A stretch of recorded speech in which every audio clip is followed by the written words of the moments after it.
এই রহস্য। শুনলেও অবাক হবেন, একসময় প্রাসাদের সামনে দাঁড়ালে পুরো এলাকা কেঁপে উঠত। জমিদারের দরবার, শক্তি, প্রজাদের ভয়, সবাই আজ নীরব হয়ে গেছে।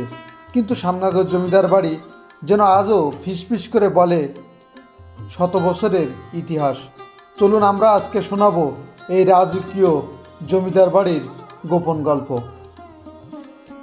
সাতক্ষীরা জেলার সামনাগরে উপজেলায় দাঁড়িয়ে আছে ইতিহাসের গর্বিত নিদর্শন সামনাগর জমিদার বাড়ি, যাকে স্থানীয়রা নকিপুর জমিদার বাড়ি বা রায়চৌধুরী জমিদার বাড়িও জানেন।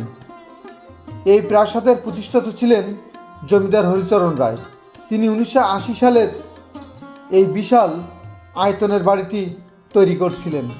এই বাড়িটি কেবল একটি বাসভবন নয়, এটি ছিল প্রশাসনিক কেন্দ্র।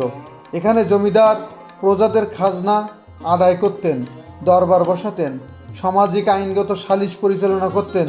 লোককথায় শোনা যায় জমিদারের প্রভাব এতই প্রবল ছিল যে দরবারে আসার সময় প্রজারা মাথা নত করে আসতে হতো।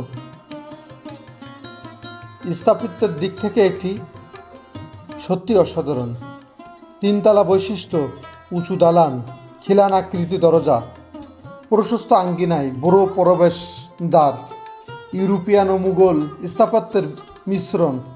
প্রতিটি ইট যেন শত বছরের ইতিহাস ফিসফিস করে শোনায়। কালের পরিক্রমায় জমিদারের ব্যবস্থা বিলুপ্ত হয়, এই বাড়ির জৌলস হারিয়ে গিয়েছে। 1950 সালের পর বাড়িটি ধীরে ধীরে পরিত্যক্ত হয়ে পড়ে। তবু আজ এটি সামনাগরের ঐতিহ্য হারানোর এক যুগ স্মৃতির জীবন্ত সাক্ষী। যে আজকে যেরকম এই যে ভূমিকম্প হলো, আপনি শুনছেন কিনা? ভূমিকম্প তখনও ছিলেন এখানে? হ্যাঁ, না বাইরে ছিলাম, বাইরে ওই ফিল্টারে গেলাম, পানি আনতে গেলাম।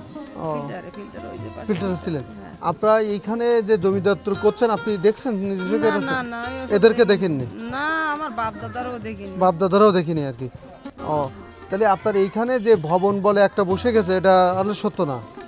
আসলে সত্য নয়। না, এখানে এখানে বললাম বাপ, ওই পুকুর ছিল, ওইখানে পুকুর এখানে ছিল, একটা ঘোড়ার গল ছিল, এখানে ঘোড়ার গল ছিল। এরা নিচু ছিল। যতটা নিঃসঙ্গ ততটা প্রভাবশালী। ধ্বংসপ্রায় দেওয়াল, ফাটল ধরানো বারান্দা, নীরব ফটক, সবাই প্রমাণ করে যে একসময় এখানে ক্ষমতা, ঐশ্বর্য আর সামাজিক প্রভাবের রাজত্ব ছিল। আপনি কি সামনাগর জমিদার বাড়ি দেখেছেন? দেখলে কমেন্টে আপনার অভিজ্ঞতা শেয়ার করুন।